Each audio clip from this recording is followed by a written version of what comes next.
এরকম হাতের তৈরি ছোটোখাটো জিনিস আমার খুব পছন্দের, তাই একটু নিজে নিজে চেষ্টা করি হাতের তৈরি জিনিস বানানোর। তো hello guys, welcome to my another mini blog. আজকে সকালটা শুরু করেছিলাম চাউমিন খেয়ে। তো মা দেখছিলাম এখানে রান্না করছে, আমি একটু ভিডিও করছিলাম। আজকে আমাদের হচ্ছিল কই মাছ আর একটা কি, এটা মনে হয় রুই মাছ মনে হয়। মাছে মাখানোর জন্য মাকে একটু হলুদ আর নুনটা আমি আগেই দিচ্ছিলাম। তারপর একটু ফ্রুটস খেলাম, ফ্রুটস খেয়ে স্নান টান করে এসে দুপুরে খেতে বসেছিলাম। কই মাছটা না আজকে হেভি টেস্টি হয়েছিল।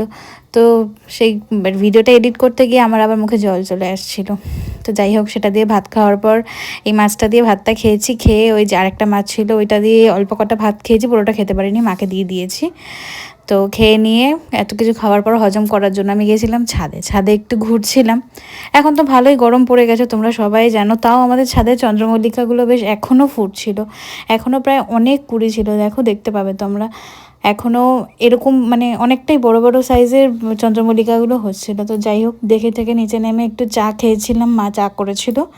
তো রাতের বেলা এটা আমার একটা বোনের স্কুলের হাতের কাজ ছিল, ওদের গোলাপ বানাতে দিয়েছিল। তো যাই হোক, বানিয়েছি। খুব একটা ভালো পারি না আমি বানাতে, যেরকম পেরেছি সেরকমই করে দিয়েছি।